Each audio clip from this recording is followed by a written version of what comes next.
isomo rya karindwi mu gitabo al-usul ath-thalathatu adillatuha, imisingi itatu shingiro ifatiyeho idini ya Islam.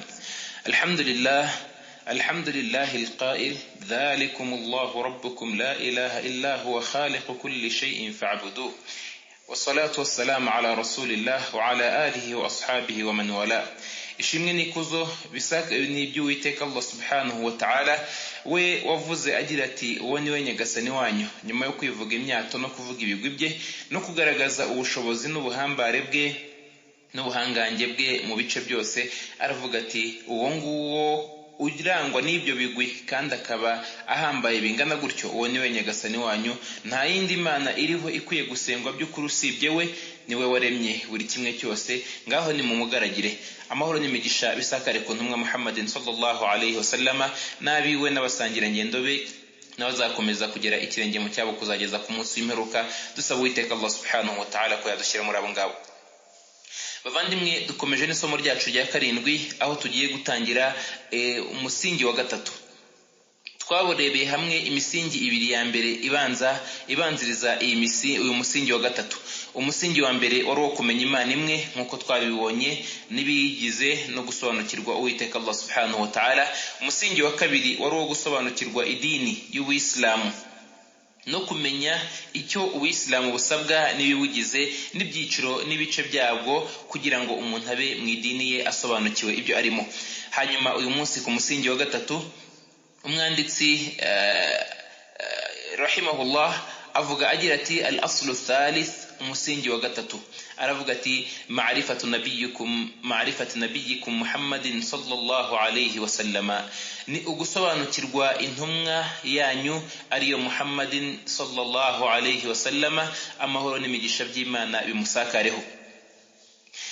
Uyu musingi ni umusingi wuzuza imisingi iba yabanjije, ni n'umusingi uyuzuriza kubera ko utawufite ntacyo waba ufite. Iyi misingi yose uko ari itatu nk'uko twabivuze, nta na kimwe umuyisilamu akwiye kuyoberwa muri yo, kubera ko ni ukumenya Imana. Ntiwaba umuyisilamu utazi Imana, kuko ubwo buyisilamu bushingiye ku kumenya Imana. Ni ukumenya idini y'Uwisilamu. Nta na kimwe ushobora kumenya mu idini cyangwa se gukora mu idini cyangwa kwiyegerezamo Imana utagisobanukiwe aribyo bigize idini y'Uwisilamu. Hanyuma icya gatatu, kumenya intumwa Muhammadin sallallahu alayhi wa sallama. Nta nubwo ushobora kumenya Imana cyangwa se ngo umenye idini utazi intumwa Muhammadin sallallahu alayhi wa sallama, kubera yuko ariyo yazanye iyo dini, yoherezwa n'iyo dini kugira ngo igeze ku bantu ubusobanuro bwose bukubiye muri iyo dini ni inyigisho ze, bityo inyigisho ze nawe ubwe kumusobanukirwa ni igice gikomeye mu bice bigize idini y'umuntu kugira ngo umuntu abashe kuba yaba umuyisilamu. Umwanditsi rahimahullah Suleiman at-Tamimi aravuga ati ma'rifatu nabiyyikum Muhammadin sallallahu alayhi wa sallama, kumenya intumwa yanyu Muhammadin sallallahu alayhi wa sallama. Kumenya intumwa Muhammadin sallallahu alayhi wa sallama bikubiye mu bintu bitanu. Ndavuga mvunagura, hanyuma narangiza nkasubira mu gitabo cyangwa se nkasubira mu magambo y'umwanditsi, Imana imwishimire. Icyambere ni ukumenya ibisekuruza by'intumwa Imana Muhammadin sallallahu alayhi wa sallama, n'ubuzima bwite bujyanye n'ubuzima bw'imibereho y'intumwa y'Imana, hakubiyemo kumenya we n'ibisekuru bye no kumenya urubyaro rwe n'abagore be n'ibindi mu byamuranze mu buzima bwe. Icyo ni igice cya mbere mu bice byo kumenya intumwa y'Imana Muhammadin sallallahu alayhi wa sallama.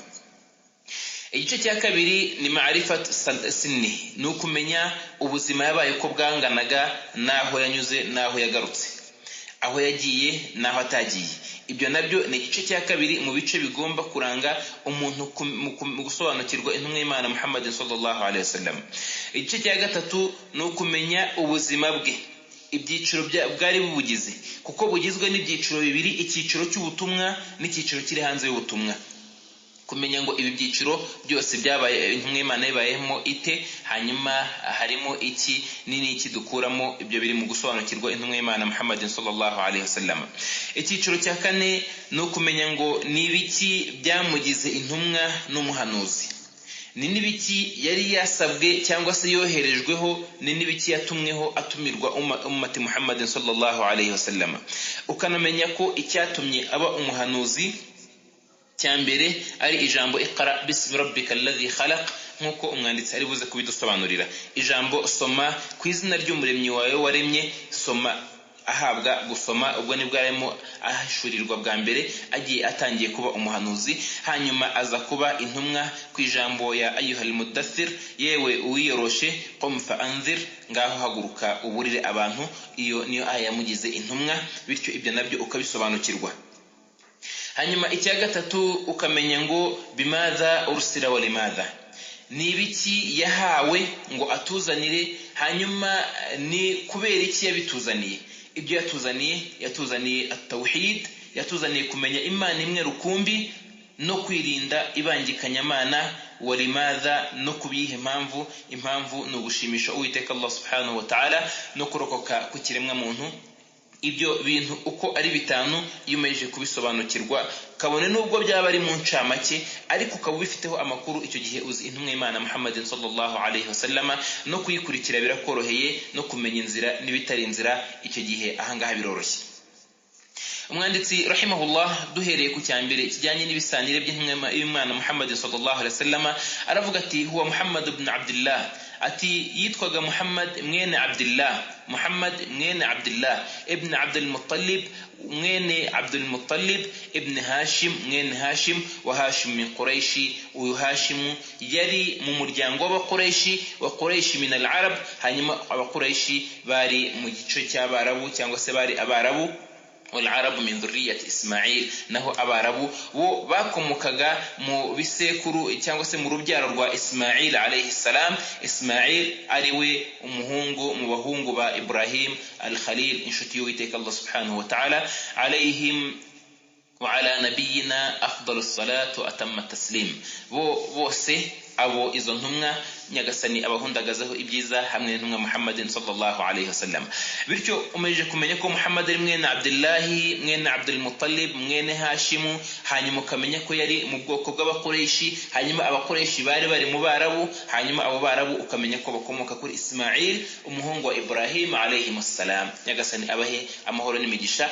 Mu ncamake aho ngaho ubumenye igisekuru cy'intumwa y'Imana Muhammadin sallallahu alayhi wasallama, uteye intambwe ya mbere mu gusobanukirwa intumwa y'Imana Muhammad sallallahu alaihi wasallam. Hanyuma kubijyanye n'ubuzima bwe umwanditsi avuga agira ati walahu min al-umri 63 sana, naho mu myaka yagize imyaka 63, yabayeho imyaka 63, minha 40 qabla an-nubuwah, muri iyo myaka 63, 40 muri yo yayimaze mbere yuko ahabwa ubutumwa. Twavuze ko ari ibyiciro bibiri, icyiciro cy'ubutumwa n'icyiciro kiri hanze y'ubutumwa. Icyiciro kiri hanze y'ubutumwa nicyo kinini kuko cyari kigizwe n'imyaka 40. Arangije aravuga ngo wa 23 nabiyyan rasulan, arangije nanone abaho imyaka 23 ari intumwa akaba n'umuhanuzi. Imyaka 23 ari intumwa akaba n'umuhanuzi. Ubuzima bw'intumwa y'Imana Muhammadin sallallahu alaihi wasallama bwari bugizwe n'imyaka 63. Naha naho harimo isomo wari ukwiye kuba wibaza ngo ese mu myaka yanjye ingana nk'iyo wenda intumwa y'Imana yahariweho ubutumwa 40, niba uyifite umaze gukora iki? Hanyuma umaze kwiyegereza ku Mana ibingana iki? Umajije gutera intambwe ingana iki ugana ku Uwiteka? Hanyuma niba utangiye kugera mu zabukuru, intumwa y'Imana niba yarapfuye ifite imyaka 63, niba umaze kugera muri za 60, usigaje ingahe ngo ungane n'intumwa y'Imana? Niba nyagasani azaguha kuramba ukangana n'intumwa y'Imana. Hanyuma niba warayirengeje, urumva ufite ubuhe bumanzi usigaje n'igihe kingana iki kugira ngo upfe, mu gihe warengeje imyaka y'intumwa y'Imana, umwiza mu biremwa by'Uwiteka Allah subhanahu wa ta'ala. Aha ukongera ukigarukaho ukitekerezaho neza ushingiye kuri iyo myaka yawe, unayigereranyije n'imyaka y'intumwa, ukamenya ngo ubuzima bwanjye bungana iki cyangwa se buri hehe, imyitwarire yanjye n'umubano wanjye hagati yanjye n'Imana yanjye urahagana he cyangwa se nuwuhe. Umwanditsi rahimahullah aravuga ati nubbi abiqra, ubutumwa yabuhawe kubw'ijambo iqra. Ahangaha arashaka kugaragaza surat Alaq, aho nyagasani avuga ati iqra bismi rabbikal ladhi khalaqa, soma ku izina ry'umuremyi wawe we waremye. Khalaqal insana min alaq, we waremye umuntu mu gasoro k'amaraso. Iqra wa rabbukal akram, soma kubwi kubw'izina ry'umuremyi wawe we utagatifutse alladhi allama bil qalam, wo wigishije umuntu ubumenyi kw'ikaramu. Nyagasani wigishije umuntu ubumenyi kw'ikaramu, allama al insana ma lam ya'lam, akigisha umuntu ibyo atarazi. Izi aya niyi mirongo niyo mirongo ya mbere yaziwe intumwa y'Imana Muhammadin sallallahu alayhi wasallama ubwo yari mu buvumo arimo atekereza anashakisha Imana, kuko yarameje kubona neza ko ibyo abakoresha bari barimo cyangwa se abarabu mu gihe cye byo gusenga ibigirwamana bitandukanye, buri muntu akaba afite ikimana cye mu rugo rwe, hanyuma bakagira ibindi byinshi bahuriraho. Ugiye ku rugendo akagira ikigirwamana, yaba kibuze akabumba itende cyangwa se akabumba ifu cyangwa n'ikindi mu biribwa by'impamba afite, akagenda akiramya, yaba ashonje akakivuna ukuboko akakurya, yasonza akagica umutwe akawurya, yasonza akagica ukuguru akakurya, hanyuma bikaza kurangira Imana yayiriye. Intumwa y'Imana ibi ngibi imaze kubyitegereza n'ubuzima abantu bari babayeho, no gusenga ibigirwamana, no kugaragira ibyo abona ko rimwe na rimwe bidashobora no kwihungura n'ivumbi, si rimwe na rimwe ahubwo ni igihe cyose,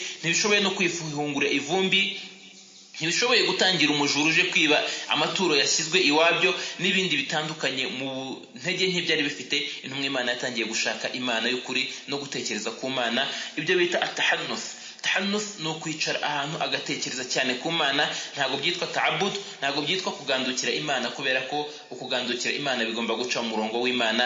Ariko nyuma yo guhabwa ubutumwa na nyuma yo guhabwa amategeko yo gutekereza ku biremwa by'Uwiteka Allah subhanahu wa ta'ala, dushakisha Imana tunamenya Imana, ubu none ahangaho bikoze ubitekereje ushingiye ku mirongo migari y'idini, icyo gihe weho uba urimo kugandukira Imana. Ariko intumwa y'Imana icyo gihe ntabwo tubyita ko ari kugandukira Imana, ahubwo no kwitekerezaho no gutekereza ku biremwa by'Imana no kwishishoza kugira ngo ubashe kumenya Imana nyayo.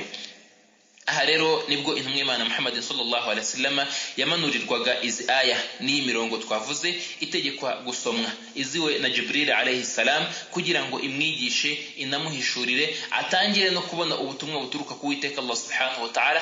Ubutumwa bwa mbere buza ari soma, ari nayo mpamvu buri Muislamu ubutumwa bwe bwa mbere akwiye gufata mu idini, yagomba gufata ubutumwa bwitwa ngo soma. Ubutumwa bwitwa ngo soma usobanukirwe, kubera ko iyi dini nta mwanya w'injiji urimo, nta n'umwanya w'abadasobanukiwe urimo, nta n'umwanya wo guhimba no gufinda birimo. Ibi birimo byose ni ibyahishuwe byera, nta n'umurongo n'umwe wo kubimenya utari soma. Soma usobanukirwe, umenye idini yawe, hanyuma ube uteye ikirenge mu kintu y'Imana Muhammadin sallallahu alayhi wasallam. Umwanditsi aravuga ati wa ursila bil mudaththir, arangije yoherezwa cyangwa se ahabwa ubutumwa hakoreshejwe al-mudaththir. Al-mudaththir ni isura mu isura ziswe al-mudaththir, aho Nyagasani avuga ati ya ayuha al-mudaththir, yewe uwiyoroshe, qum fa'anzir, ngaho haguruka uburira abantu, wa rabbaka fakabbir, na Nyagasani wawe umutagatifuze, wa thiyabaka fatahhir, usukure imyambaro yawe, warujza fahjur, ibigirwamana ubyimuke ubivemo, wala tamnu tastakthir, uramenye ntuzifuze kongererwa cyane no kwigwizaho, wali rabbika fasbir, kandi wihangane kubw'Imana yawe. Aya magambo niyo Nyagasani yohereje intumwa y'Imana Muhammad sallallahu alaihi wasallam, amutegeka gusohoka no gutangira gusohoza ubutumwa yahawe n'Uwiteka Allah subhanahu wa ta'ala, no kubwira no kuburira abakoreshi n'abandi bantu bose ko ibyo barimo byose bitari ku murongo, ibyo ngibyo ari amakuba n'agahinda kuri bo, bityo bagaruka ku Uwiteka Allah subhanahu wa ta'ala abashe gusobanukirwa. Nahangaha nibwo intumwa y'Imana Muhammad sallallahu alaihi wasallam yahagararaga ku musozi wa Safa, irangije ihamagara abakoreshi n'abari mu murwa wa Makka, ibabwira iti ya sabaha, nk'impuruza. Barangije bamaje guhurura, arababwira iti murabona mute ndamutse mbabwiye ko inyuma y'uyu musozi hari umwanzi wateranye uje kudutera, bite mwabyakira mute? Baramubwira bati ma jarabna alayka alkadhib, ntabwo twigeze tukumenyaho kubeshya, uramutse bitubwiye gutyo icyo watubwira cyose ubu none aha duhagaze twacyemera, kubera ko mu myaka 40 tubanye nawe. Yitwaga Sadiq al-Amin, umunyakuri kandi w'umwizerwa, ntazwiho kubeshya, ntaziho uburiganya, ntaziho amanyanga, ntaziho gufinda, ntaziho icyari cyo cyose mu mico idahwitse. Ari nabwo buzima bw'Umuyisilamu akwiye kubaho. Ntabwo Umuyisilamu ari umunyamanyanga, ntabwo Umuyisilamu ari umuriganya, ntabwo Umuyisilamu ari umujura, ntabwo ari Umuyisilamu ari uwica amasezerano n'ibindi bitandukanye mu mico idahwitse. bamwe bashobora gukora ari abayisilamu umuntu akaba yatekereza ko wenda ubuyisilamu butigeze bucyaha kandi ngo bwamagane ibyo ngibyo. Intumwa y'Imana irababwira iti rero ndagira ngo mbaburire ibihano bikomeye bishobora guturuka ku Mana muramutse mutayobotse Uwiteka Allah subhanahu wa ta'ala. Arababwira ati muvuge muti la ilaha illallah tuflihu, muvuge ngo nta yindi Mana iriho uretse Imana imwe rukumbi, nibwo muzatsinda. Ahangaha nibwo umwe muri se wabo witwaga Abi Lahab yavuze ati alihadha jama'atana, ese ibyo nibyo wadukusanyije ahangaha? Aravuga ati tabbalaka ya Muhammad, urakorama yewe Muhammad. Urwango rutangira aho ngaho no kumurwanya bihera ahubwo ubwo ngubwo na Nyagasani ahita amanura imirongo avuga ati tabbat yada Abi Lahab wa tab, yaroramye amaboko ya Abi Lahab kandi nta n'umugisha azigera agira mu bye. Hanyuma Nyagasani amanura imirongo yo kumuvuma we n'umugore wifatanyaga nawe mu kubangamira intumwa y'Imana Muhammadin sallallahu alayhi wasallam. Nanone Nyagasani akongera akavuga ati ubwo intumwa y'Imana yabahamagariraga kugana Imana imwe baravuze bati aj'ala al-alihata ilahan wahida inna hadha la shay'un ujab, atese ibigirwamana byacu byose agiye kubigira Imana imwe gusa. Baravuga bati ibi biratangaje mu bicunge neza, ariko babibonaga ko kuko ari ukuri, ariko kubera inyungu bari bafite muri bya bigirwamana n'abasuraga uriya murwa n'icyubahiro n'agaciro byari byarabazamuriye hagati y'Abarabu n'abaturukaga imihanda bose bagenda kari agace n'uramurwa Maka, abo bose mu bayobotse idini ya Ibrahim n'abatezutse ku murongo n'abandi batandukanye bose baganaga kari agace bari barabagize ibikomerezwa n'abanyacyubahiro bashingiye kuri rya dini ryari ryarahimbwe kandi rikavangavangwa. Bityo ntago banze intumwa y'Imana Muhammad sallallahu alayhi wasallama kubera ko batabona ukuri kw'ibyo avuga. Nkuko Nyagasani none avuga ati fa innahum la yukadhibunaka walakinna adh-dhalimuna bi ayati llahi yajhadun, ntago ari weho bahakana, iyo babyanga ntago baba bagupinga, nta nubwo baba babona ko ibyo uvuga atari ukuri, ariko babandi bihuguje ibihano ibimenyetso by'Imana barabihakana gusa kubera inyungu runaka. N'uwari wese rero ushobora gushaka kugira icyahakana arye ashingira kuri nyakuri, ariko nashingira ku marangamutima, inzira niyo ngiyo. Umwanditsi rahimahullah aravuga ati wa baladuhu Makka, aho yavukiye mu murwa wa Makka. Makka ni umuryi mutagatifu wa mbere kuruta indi migi yose ku isi, akaba ari nawo mujyi ukunzwe n'Imana kurusha indi migi yose. Hanyuma akaba ari nawo mujyi w'ubutagatifu urimo n'urusengero rutagatifu kurusha izindi nsengero zose ku isi, nk'uko na Nyagasani Allah subhanahu wa ta'ala agaragaza ko ariyo nzu ya mbere yashyiriyeho abantu kugandukira Imana, ayishyira mu bibaya bya Makka. ari nacyo cyerekezo cy'abayisilamu kuri uyu munsi, aho niho intumwa y'Imana Muhammad sallallahu alayhi wasallama yavukiye. Iyi ni inzu yubatswe na Ibrahim Aburahamu we afatanyije n'umuhungu we Ismail alayhi salam. Hanyuma ni naho hakorerwa umutambagiro mutagatifu, aho niho intumwa y'Imana Muhammad sallallahu alayhi wasallama yavukiye. Aravuga ati wahajara ila al-Madina, nyuma aza kwimukira i Madina. Kwimukira i Madina turi buze kubivugaho no kubiganiraho ku burebure, kubera ko ibijyanye no kwimuka n'amabwiriza agenga kwimuka ni byinshi kandi byagutse umuyisilamu akwiye gusobanukirwa mu idini ye, kuko ni igice mu bice bigize idini y'umuntu mu kugandukira Uwiteka Allah subhanahu wa ta'ala. Umwanditsi rahimahullah akomeza avuga ati wahajara ila al-Madina, intumwa y'Imana yimukira i Madina. Arangije aravuga ati ba'athahu Allahu bin nadharati 'an ash-shirk, Nyagasani yamwohereje kugira ngo aburire abantu abakura mu kubangikanya Uwiteka Allah subhanahu wa ta'ala. Ubwo nibwo butumwa ibyo twavuze ngo niki intumwa y'Imana yoherejweho, niki intumwa y'Imana yazaniwe, niki intumwa y'Imana yahawe nk'ubutumwa cyangwa se ubutumwa bukomeye kurusha ubundi bwahawe intumwa y'Imana Muhammad sallallahu alaihi wasallam. Nubuhe ba'athahu Allahu binadharati 'an ash-shirk, binadharati 'an ash-shirk. Hari nabavuga binadharati 'an ash-shirk. Ala kulli hal intumwa y'Imana yoherejwe kugira ngo iburire abantu ibakure mu ibangikanyamana no gusenga ibigirwamana no kubangikanya Imana mu masengesho no gufatanya Imana n'ibindi mu masengesho cyangwa se mu bikorwa byo kwiyegereza Imana bakora. Abantu bose yad'u ila tawhid, hanyuma abahamagarire kugandukira Imana imwe rukumbi mu bumwe bwayo, haba ari mu kurema kwayo ko Imana ari imwe rukumbi, haba ari mu masengesho no kuyisenga no kuyigandukira ko ari Imana imwe rukumbi, no mu mazina n'ibisingizo byayo byiza kandi bitagatifutse, bakamenya ko byose bihariwe Uwiteka Allah subhanahu wa ta'ala. Icyo kikaba ari bwo, cyangwa se ubwo bukaba ari bwo butumwa shingiro bwoherejwe intumwa y'Imana Muhammadin sallallahu alayhi wa sallama. Ubufite akabufata akabukomeza, uwo ni uri ku murongo w'intumwa y'Imana. Ubu butumwa ni nabwo butumwa bwoherejwe intumwa zose mu ntumwa zabanjirije intumwa y'Imana Muhammadin sallallahu alayhi wa sallama. Ni nawo murongo utukura uwo ari wese adashobora kurenga, kabone nubwo yaba ari intumwa y'Imana Muhammadin sallallahu alayhi wa sallama, cyangwa se undi uwo ari wese mu batoni bose bashobora kuba abatoni imbere y'Imana. Uwarenguye umurongo uko yaba ameze kose, ibyo yaba afite byose, icyo yaba icyo ari cyo cyose, n'urwego yaba arimo urwo ari rwo rwose, uyu Nyagasani agira impfabusa ibye kandi akamurakarira uburakari buhambaye, kandi yanamufata akamufata mpiri kubera ko yarenze umurongo utarengwaho mu mirongo itarengwaho. intumwa y'Imana ari intumwa y'Imana. Nyagasani Allah subhanahu wa ta'ala yamubwiye ati walaqad uhiya ilayka wa ila alladhina min qablika la in ashrakta la yahbatanna 'amaluka wa la takunanna min al-khasirin. Ati Nyagasani avuga ati walaqad uhiya ilayka, mukuri twaraguhishuriye weho Muhammadin sallallahu alayhi wasallam, wa ila alladhina min qablika, nkuko twanabihishuriye abakubanjirije mu ntumwa guhera kuri Nowa kuza kugera kubakubanjirije bose, barimo na Aburahamu n'abandi bose mu ntumwa, ba Yona n'abandi bose batandukanye mu ntumwa z'Imana Allah subhanahu wa ta'ala. La in ashrakt, nuramuka ubangikanyije Imana n'icyo ari cyo cyose, la yahbatanna 'amaluka, ibikorwa byawe byose bizaba impfabusa, wala takunanna min al-khasirin, kandi uzaba uri mu bihuguje no mu bahombye igihombo gikabije kurusha abandi. Ibyo niba ari intumwa y'Imana ibibwirwa, ubwundi uwo ari wese amenye ko atari ku rwego rw'intumwa, atari no ku rwego rw'abakunzi b'Imana, cyangwa se ku rwego ruhambaye, cyangwa se urwo ari rwose. Uwo ni umurongo utukura. Nyagasani ntiyishimira kubangikanywa n'uwo ari wese, la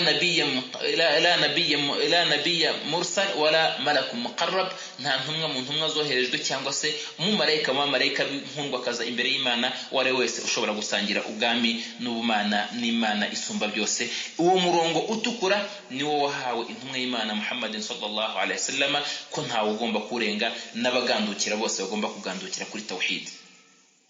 Umwanditsi aravuga ati wa dalilu qawluhu ta'ala, naho dalili ni ijambo ry'Uwiteka Allah subhanahu wa ta'ala, ya ayyuhal mudaththir, kuri bya nibyo twavuze ubwo twavugaga ati nubbi biqra ursal bimudaththir. Ahangaha umwanditsi aravuga ati za aya twasomye agiye kusubiramo, ya ayyuhal mudaththir, yewe uwiyoroshe, qum fa anzir, haguruka uburire abantu.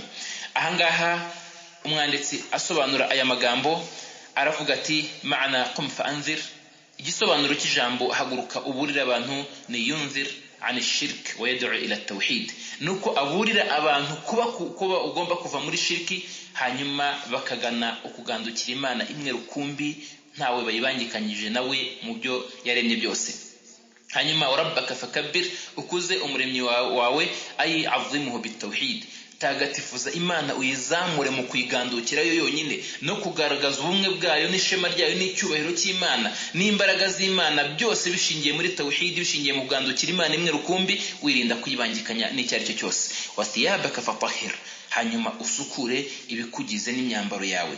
Ahangaha ni tahir a'malaka 'ani shirk, ibikorwa byawe bikure mu kubangikanya Imana, unabikure mu bwibone no mu gukorera ijisho, ubikure mu kubikorera ibigirwamana n'ikindi cyose icyo ari cyo cyose mu biremwa byose, ubyerekeze ku Mana yo yonyine, ntagire n'ikindi icyo ari cyo cyose usangiza n'Imana muri bya bikorwa byawe, kuko nugira icyo usangiza Imana muri bya bikorwa byawe, ahangaha ibikorwa byawe bizaba ari impfabusa kandi nta n'icyo bizigera bikugirira mu kamaro.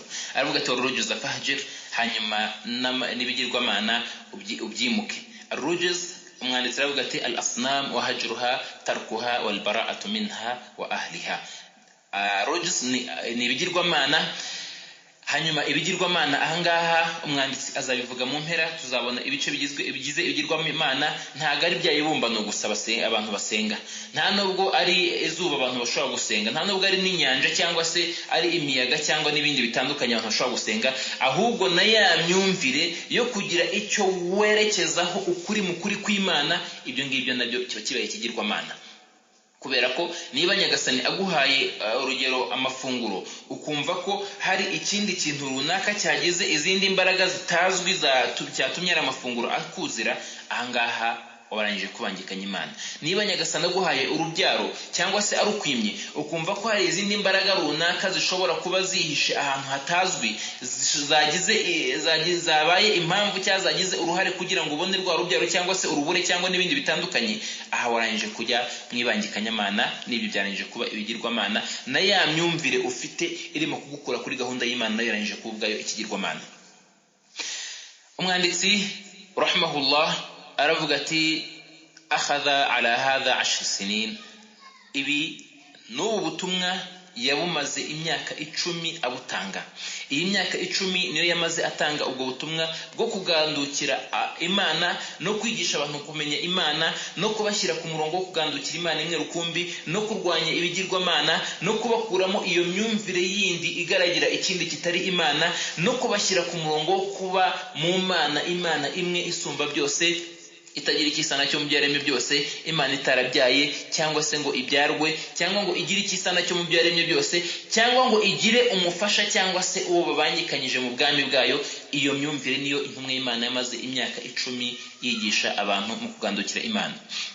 Kubw'iyo mpamvu uwo ari wese mu bavuga butumwa w'idini ya Islam agomba kuba icyambere aheraho mu kwigisha abantu ari ukubigisha kumenya Imana, kubera ko ntago ari guhamagarira izina rye, nta nubwo ashaka kugira ngo amenyekane, nta nubwo icyitwa Islam ari Islam nk'umuryango cyangwa se nk'ishyirahamwe n'ikindi, ahubwo Islam ni ukugandukira Imana mu bumwe bwayo. Uko kugandukira Imana mu bumwe bwayo ni ryo somo rya mbere, ni nazo nyigisho za mbere, ni nawo murongo wa mbere uwo ari wese ushaka kwigisha abantu kugana Imana agomba guheramo ho ahamagara, kubera ko ari nawe intumwa zaheragaho zihamagara. Hanyuma andi mategeko aza aje gusigasira uyu murongo mugari n'aya mabwiriza ntakuka ashingiye cyangwa se agizwe no kumenya Imana imwe rukumbi. Bityo intumwa y'Imana maze imyaka 10 yigisha abantu kugandukira Imana iri mu murwa wa Maka, yigishiriza muri Maka, ikora uko ishoboye kose, yaba ari mu bavuga bakoraga umutambagiro mutagatifu, yaba ari mu bikomerezwa by'abakureishi, yaba ari mu miryango migari yari ikikije umujyi wa Maka, n'abandi basuraga umujyi mu bacuruzi n'abandi bigenderaga bose batandukanye. Intumwa y'Imana yamaze imyaka 10 ibigisha kugandukira Imana, inahanganye n'iki kibazo cyo kubangikanya Imana no gukuramo abantu imyumvire y'ibigirwamana no gusenga ibindi bitari Imana, bose bakagana umurongo wo kugana Uwiteka Allah subhanahu wa ta'ala. Gusa muri iyi myaka 10 intumwa y'Imana yamaze iri muri kino gikorwa, amatunda yabaye makeya. Ni nayo mpamvu nyuma yuko ayo matunda makeya aravuga ngo wa ba'da al-'ashr urija bihi ila sama, nyuma y'imyaka 10 intumwa y'Imana yaje kuzamurwa mu ijuru. Yaje kuzamurwa mu ijuru kuko yari imyaka yuzuye ibibazo n'ingorane n'ibizazane n'amakuba no kugeragezwa no gutotezwa n'ibindi bibi byinshi cyane bikikije byari bikikije intumwa y'Imana Muhammad sallallahu alaihi wasallam, na bake mu bari bamaje kwiyemera muri iriya minsi cyangwa se muri iyo myaka yari maze ikora.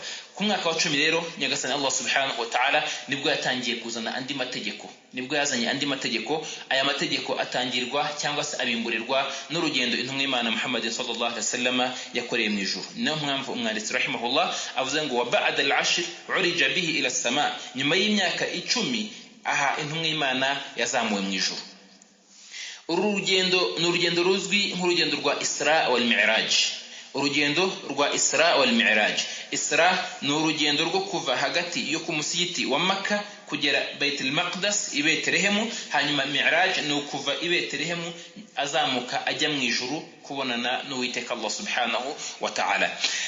Uru rugendo kurwemera ni bimwe mu bigize ukwemera idini, kubera ko bishingiye ku byahishuwe byera kandi bidafite amakemwa, haba ari muri Qur'ani ntagatifu subhanallazi asra bi'abdihi laylan min al-masjid al-haram ila al-masjid al-aqsa alladhi barakna hawlahu linuriyahu min ayatina.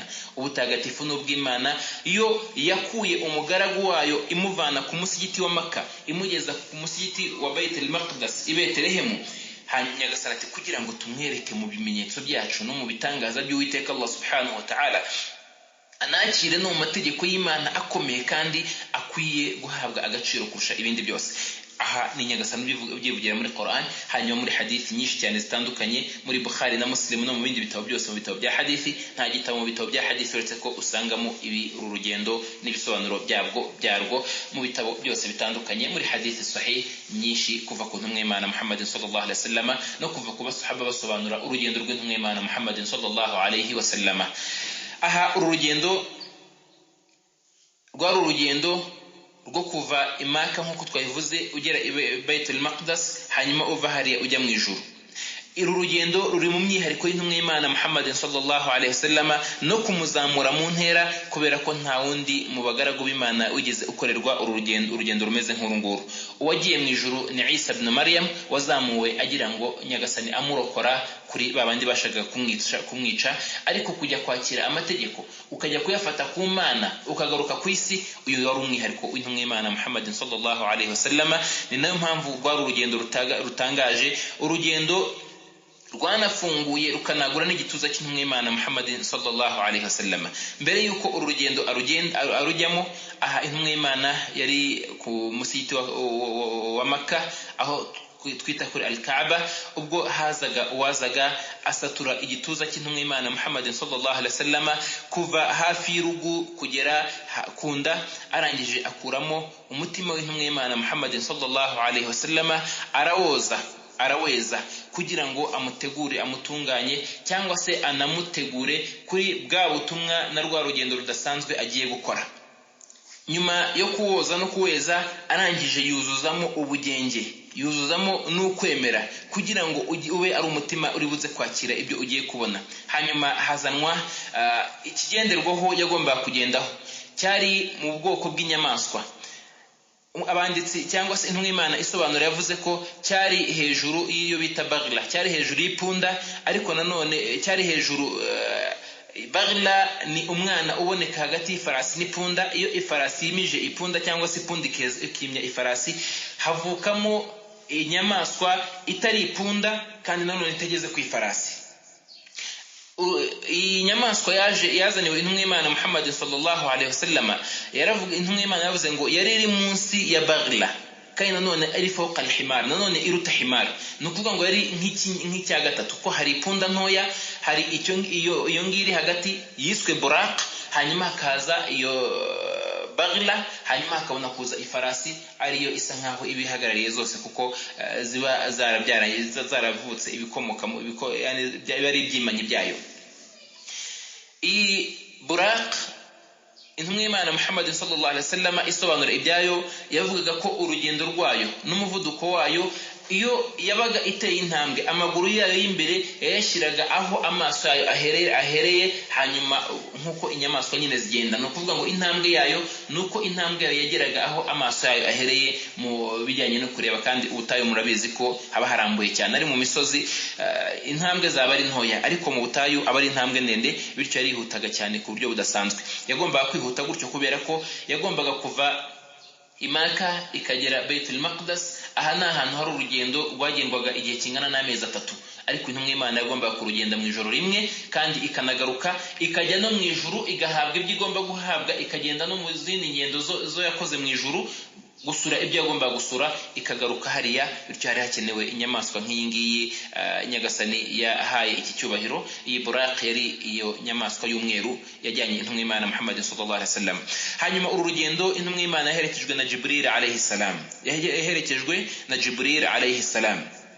Ubwo bageze Baitul Maqdis, bageze ku musigiti w'i Betelehemu, ariwo musigiti uyu kugezana n'uyu munsi ukiri mu makimbirane hagati y'amadini, ariko ukuri akaba ari umusigiti wa Kiislamu w'Abayisilamu, kubera ko Ubuyisilamu ntago ari idini ryitwa Ubuyisilamu, ahubwo ni ukugandukira Imana imwe rukumbi no kwirinda kuyibangikanya. Uri kuri uwo murongo niwe ufite ukuri kuri uwo musigiti, hanyuma ukuri kuba ufite ni abakurikiye intumwa Muhammad sallallahu alaihi wasallam, kuko ije kuzuriza amategeko y'intumwa z'Imana, ije no guhabwa ubuzungure bw'andi madini n'izindi ntumwa kugira ngo uwisilamu bujye hejuru yayo, kubera ko buri dini ubusanzwe ryazaga ryoherejwe ku muryango runaka, hanyuma uwisilamu buza ari rusange bugomba kugera ku bantu bose. Bityo ubwo uwisilamu cyangwa se iyo dini igomba kuba ariyo iyoboye isi na bya bindi byose bikomoka kuri ya mirage y'Uwiteka Allah subhanahu wa ta'ala mu bantu. Intumwa y'Imana Muhammad sallallahu alaihi wasallam yasengeye hariya, mu byo yakoze hasengera ebyiri, isengesha izindi ntumwa zose ziri kumwe nayo nk'ikimenyetso cy'uko izakurikirwa cyane kandi izaba ifite ubushobozi n'imbaraga ziruta izindi ntumwa mu bijyanye no kuyobokwa, kuko yoherejwe ku isi yose, nabyo ari umwihariko w'intumwa y'Imana Muhammad sallallahu alaihi wasallam. Irangije nyuma y'aho ngaho nibwo yatangiye urugendo rwo kujya mu ijuru. Intumwa y'Imana izamuka iri kumwe na Jibril, barazamuka. Ubwo bageraga ku ijuru rya mbere barakomanze, bamajije gukomanga nibwo babwiraga Jibril yakomangaga, baramubwira bati uhawe ikaze. Barangije babaza bati ninde muri kumwe? Aravuga ati ndi kumwe na Muhammadin sallallahu alaihi wasallam. Baramubaza bati ese hari uwamutumyeho, nyagasani yamutumyeho? Aravuga ati naam. Barangije bamuha ikaze, arinjira. Amajije kwinjira ku ijuru rya mbere ahasanga Adam alayhi salam, ahasanga Adam ise w'ikiremwa muntu, amahoro n'imigisha by'Imana bimubeho. Arangije Jibril aramubwira ati uyu ni Adam. Intumwa y'Imana iramusuhuza, arayikiriza. Arangije aravuga ati marhaba bil ibn salih wan nabiy salih, ati ikaze ku mwana w'intungane n'intumwa y'intungane. Hanyuma amuha ikaze, akomeza azamuka ajya mu ijuru. Ariko uyu Adam alayhi salam, intumwa y'Imana ivuga ko yamusanze yicaye hagati ya roho nyinshi cyane, zimwe ziri iburyo bwe n'izindi ziri ibumoso bwe. Iziri iburyo bwe zari zo mu ijuru, iziri ibumoso bwe zari zo mu muriro. Iyo yahindukiraga akareba iburyo bwe yarasekaga akanishima akanamwenyura, yareba ibumoso bwe akarira arezwa n'agahinda k'urubyaro rwe ruzaba ruri mu muriro wa Jahannama kubera ibyaha n'amarorerwa bakoze. Intumwa y'Imana irakomeza irazamurwa, igezwa ku ijuru rya kabiri. Naho arakomanga asaba kwinjira, arinjira. Hanyuma aho ngaho yahasanze Yahya, ahasanga na Isa mwene Mariya. Abangaba amaje kuhabasanga ahangaha nabo arabasuhuza, nabo baramubwira bati ikaze, marhaba bil akhi salih wan nabi salih, ikaze ku muvandimwe w'intungane n'intumwa y'intungane. Intumwa y'Imana irakomeza irazamuka, igeze ku ijuru rya gatatu ihasanga Yusuf alayhi salam, Yosef. Ahangaha intumwa y'Imana nawe iramusuhuza.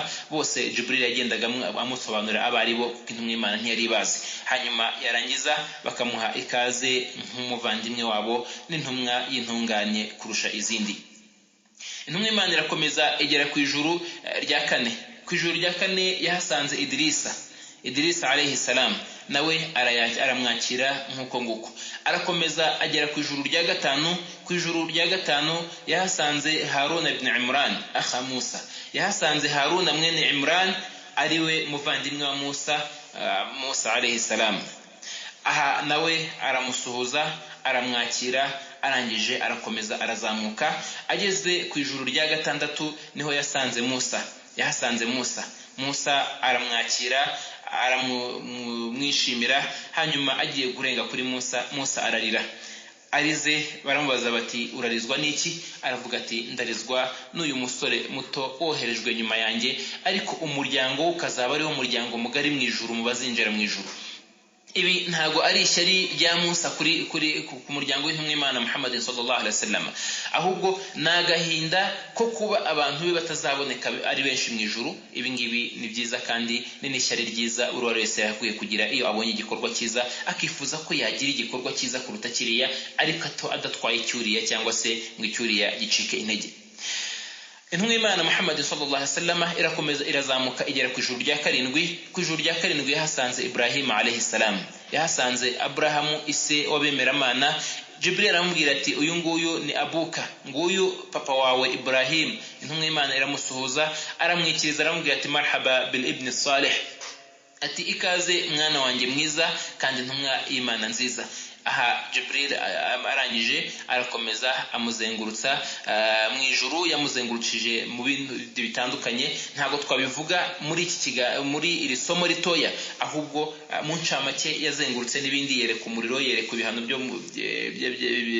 by'abari mu muriro, yerekwa n'ijuru, yerekwa n'ibyiza byaryo, yerekwa na bamwe bari mu ijuru, n'ibindi bitandukanye mu byo yagiye yerekwa mu byaha n'ibihano byabyo n'ibyiza n'ibihembo byabyo. Nyuma y'aho ngaho intumwa y'Imana Muhammadin sallallahu alaihi wasallam nibwo yazamuwe noneho igerwa ahitwa kuri Sidratul Muntaha, aho ahera hose hejuru ya byose ahari Uwiteka Allah subhanahu wa ta'ala. Ariko ahangaha mbere yuko tuharenga nuko asanga Ibrahim alayhi salam yamusanze yicaye yegamye ku musigiti witwa Baitul Ma'mur. Uyu musigiti ni umusigiti w'abamarayika mu ijuru. Intumwa y'Imana Muhammad sallallahu alaihi wasallam yavuze ko buri munsi uyu musigiti winjiramo abamarayika 70,000 bakaza kugandukira no gusenga Uwiteka Allah subhanahu wa ta'ala, na buri usohotsemo ntago azigera yongera kwinjiramo kugeza ku munsi w'imperuka. Ubu nibwo bwinshi bw'abamarayika, no mu zindi riwaya zigaragaza ko ntaho ushobora gukandagira mu gushyira ikirenge mu ijuru usibye ko haba hari umumarayika yaba yunamye cyangwa se yubamye arimo agandukira Uwiteka Allah subhanahu wa ta'ala mu bwinshi bw'abamarayika. Ibrahim alayhi salam rero yari yicaye kuri iyo Baitul Ma'mur. Iyi Baitul Ma'mur cyangwa se urwo rusengero rwo mu ijuru runateganye neza n'urusengero rwa Makka, ruteganye neza n'urusengero rwa Makka na Al-Kaaba. Icyerekezo irimo ni munsi ya Baitul Ma'mur neza. Aha intumwa y'Imana Muhammad sallallahu alaihi wasallam nibwo yazamukaga igakomeza ikagera kwa Allah subhanahu wa ta'ala, ahatagerwa n'uware wese naho Jibril atabashije kugera. Hanyuma intumwa y'Imana iragenda ihura n'Uwiteka Allah subhanahu wa ta'ala, amuha amategeko. Muri ayo mategeko harimo amasengesho yahawe bwa mbere ari 50. Nyuma amaje kugaruka yahuye na Musa alayhi salam. Musa aramubaza ati niki nyagasani wawe aguhaye? Aramubaza ati madha farada rabbuka ala ummatik, niki nyagasani wawe ategetse kuri umma yawe? Aramubwira ati 50 salah, ati ntegetswe amasengesho 50 fi kulli yawmin, buri munsi. Intumwe ahangaha Musa alayhi salam aramubwira ati subira kwa nyagasani wawe umusabe takhfif, umusabe ko akorohereza. Amubwira ati irja ila rabbika fas'aluhu takhfif li ummatik, ati umusabe ko yohereza umuryango wawe, kubera ko bene Israeli barageragejwe n'abandi bababanjirije barageragejwe, ariko bose ntabashije gutsinda ibyo bigeragezo. Intumwa y'Imana isubirayo iravuga iti nagiye nsubirayo angabanyiriza nyagasana, angabanyiriza 10 nagaruka Musa kansubizayo kongera nkasubirayo, nyagasana kongera kankurayo 10, kugeza ubwo amasengesho abaye 5. Nyagasani aravuga ati aravuga cyangwa se uhamagara impamagaro iva mu ijuru ivuga iti fanada munadiyan, ivuga iti amdaytuha 5, ati ayo masengesho nyategetse ari 5.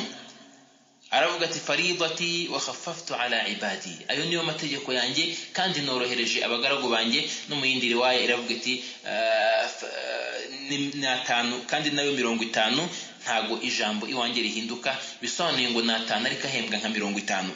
Ahangaha intumwa y'Imana Muhammad sallallahu alaihi wasallam nibwo imanukanye ayo masengesho igaruka ku isi. Urwo rugendo rwiswe Isra wal Mi'raj, intumwa y'Imana igarurwa imaka. Imaje kugerwa imaka yahageze mu rukerera isenga salatul fajr. Hanyuma nyuma yaho ngaho nibwo yaje kuvuga iby'uru rugendo, haza kuvamo impaka nyinshi zitandukanye, kugeza ubwo abakuraishi baje ku ntumwa y'Imana Muhammad sallallahu alaihi wasallam baza basa nk'abayinyega bavuga bati ibyo ni biki, noneho umuntu wanyu ko yasaze. Babibwiye Abubakar arababwira ati ese intumwa y'Imana yabivuze? Baramubwira bati ni koko yabivuze, ngo nawe ujye kwiyumvira. Aravuga ati niba naremeye ko avugana n'Imana, ese nahakana ko yagiye gusura Imana? Ahangaha nibwo Abubakar yitwaga Siddiq, kubera ko ari umwemera wa nyawe kandi uhamya ukuri atanajijinganya. Ahangaha intumwa y'Imana mu kugira ngo ihinyuze aba bakoreshi nuko bagiye bakayizanira abantu bagiye kuri Baitul Maqdis i Betelehemu, babazana hariya, hanyuma babashyira hariya ku murongo. Barangije bamubwira bati kugira ngo tugufate noneho neza, ahangaha ho warigenje, ariko ahangaha ni ugeze ku mpera. baravuga bati dusobanurire uko hari hateye. Bazana abantu bose bari basobanukiwe uriya murwa uriya mujyi bari barasuye baragiyemo, kuko urugendo rwaho rwari rurerure cyane, amezi 3, ntabwo byari umukino kuba umuntu yajyayo. Intumwa y'Imana yegerezwa cyangwa se yegerezwa umusigiti w'i Betelehemu wa Baitul Maqdis, irangije ibasobanurira buri rukingi na buri nkingi na buri nguni na buri bice bigize umusigiti. Abantu bose baravuga ati ibyo avuze ni ukuri, ahubwo avuze n'ibyo twe tutabasha no gusobanura. Ati ni koko, ariko kunangira kw'Abakoreshi ntabwo kwarangiriye aho ngaho. Byarakomeje kuko ari wo muco w'abangikanyamana n'abanangiye mu kuri. Intumwa y'Imana Muhammad sallallahu alaihi wasallam rero urwo nirwo rugendo yakoze nyuma y'imyaka 10. Urwo ngurwo umwanditsi aravuga ati wa furidat alayhi as-salawat al-khams, ati Nyagasani amutegeka amasengesho 5 nkuko twabisobanuye. Wa salla fi Makkah 3 sinin, hanyuma nyuma y'urwo rugendo yasengeye muri Makkah imyaka 3. Nyuma y'urwo rugendo intumwa y'Imana yamaze imyaka 3 ikiri muri Makkah basenga ayo masengesho. Mbere yo kwimuka, aya masengesho bayasengaga ari hasengwa amaraka 4, basengaga amaraka 2. Ndavuga ku isengesho rya Dhuhuri n'isengesho rya Al-Asr n'isengesho rya Al-Isha. Aha basengaga raka 2. Hanyuma meje kugera i Madina nibwo Nyagasani Allah subhanahu wa ta'ala rya sengesho ry'igice yarigumishije mu isengesho ry'urugendo, hanyuma yongeraho kuri wa wundi utuye ko asenga amaraka 4 kuri ya maraka. Intumwa y'Imana rero imyaka 3 iri Maka irimo isenga n'andi mategeko atangira kugenda aza, ariko nyuma ya myaka 10 yigisha tauhid. Hanyuma umwanditsi aravuga ati wa ba'daha umira bil hijra, nyuma yaho ngaho ukunangira kw'Abakoreshi kwakomeje kuba kwinshi no kwigomeka gukomeza kuba kwinshi. Intumwa y'Imana Muhammad sallallahu alaihi wasallam itegekwa kwimuka ila al-Madina, yimukira mu murwa wa Madina ivuye i Maka, kubera ko ubwisanzure muri Maka bwari bumeje kubura, n'iterambere ry'Abayisilamu ritari kuboneka, n'iyicwa rubozo n'ibindi bihano bitandukanye byakorwaga Abayisilamu byaremeje kuba byinshi. Intumwa Muhammad sallallahu alaihi wasallam itegekwa kwimukira Madina kugira ngo ikomeze kubona ubwisanzure mu kugandukira Uwiteka Allah subhanahu wa ta'ala. Tukaba twasozeza isomo ryacu ahangaha, kugira ngo isomo ry'ubutaha tuzaze tuvuga kuri ibi by'urugendo, tuvuga n'amabwiriza n'amategeko agenga ukwimuka, anagenga ibijyanye no gutura aho umuntu atisanzuye mu gukorera idini ye, bya bindi abenshi bakunze guhubukira babyita gushaka ubuzima, ariko bakirengagiza ubuzima burambye aribwo bwa buzima bw'idini yabo n'imperuka yabo. Ese amabwiriza bigenga nayahe, n'iki gikwiye kugenderwaho kugira ngo umuntu abe yakimuka ajya muri ibyo bice, cyangwa se yajya kuhiga, cyangwa se yahasura, cyangwa yahakora ubucuruzi n'ibindi bitandukanye? Ibyo tuzabibona isomo ry'ubutaha. Wallahu a'lam. Subhanaka Allahumma bihamdika nashhadu an la ilaha illa anta nastaghfiruka wa natubu ilaik. Mwari kumwe n'umuvandimwe wanyu Nitanga Jamil. Dusaba Uwiteka Allah subhanahu wa ta'ala kibi yabishyira ku minzani yacu y'ibyiza, kandi akabiha umugisha, akaduha kubikora no kubikurikirana nta wundi tubyereka usibye Uwiteka Allah subhanahu wa ta'ala. Wa akhir da'wana alhamdulillahi rabbil alamin.